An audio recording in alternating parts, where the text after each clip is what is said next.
हर महीने सैलरी आती है और हर महीने बिना पूछे चली भी जाती है। शर्ट की सिलाई से लेकर इलेक्ट्रिसिटी बिल तक हर चीज का खर्चा बढ़ता जा रहा है, मगर सेविंग्स वही 0 या कभी कभार 500 से 1000 रुपए।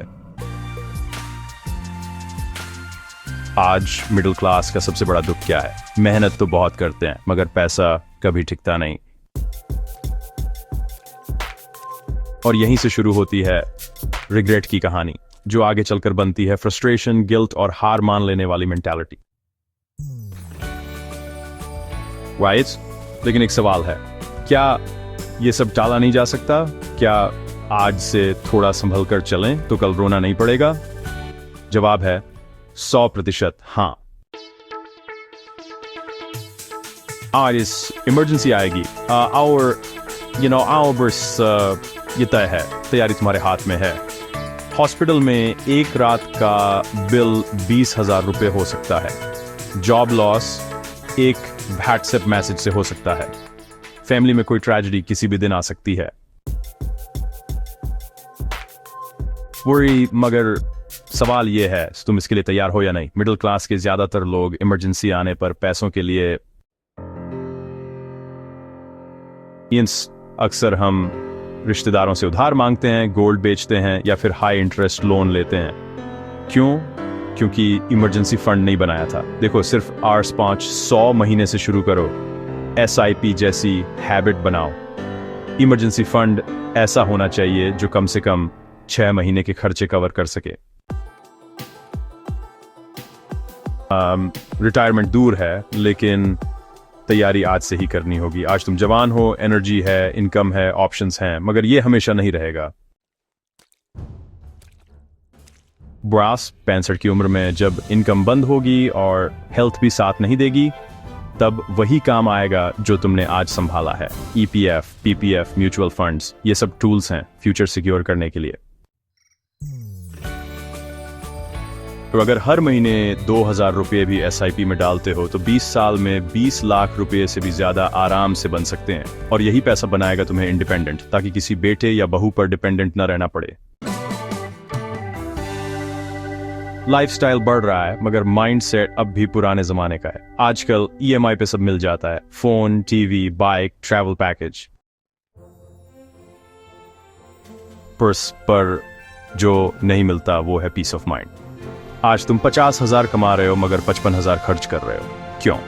क्योंकि EMI में फ्यूचर की कमाई आज उड़ा रहे हो। स्पेंडिंग ज्यादा जरूरी है या सिक्योरिटी? मिडिल क्लास को यह समझना होगा कि हर फ्लैशी चीज लेना सक्सेस नहीं होता। अपना पैसा कंट्रोल करना असली सक्सेस है।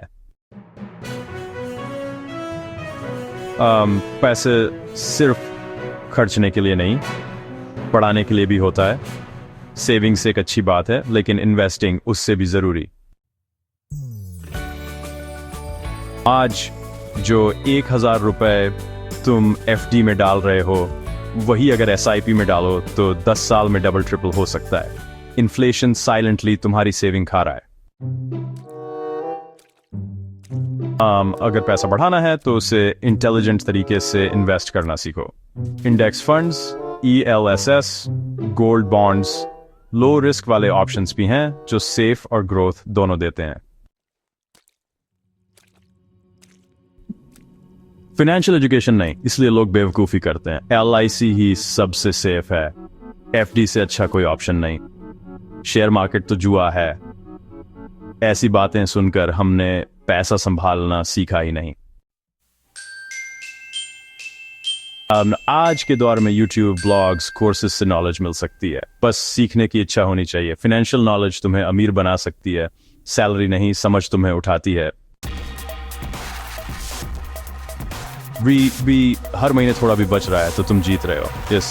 100 रुपए भी अगर बचा पा रहे हो कंसिस्टेंटली तो तुम उस भीड़ से अलग हो जो हर महीने खाली जेब लेकर घूमती है।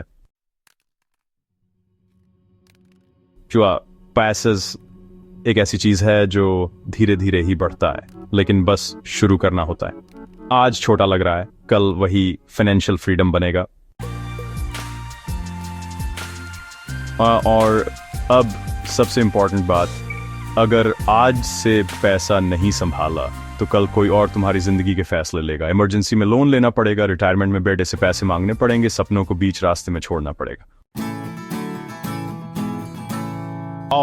और तब तुम सिर्फ यही बोलोगे, काश मैंने 2025 में समझ लिया होता कि पैसा कैसे संभालना है।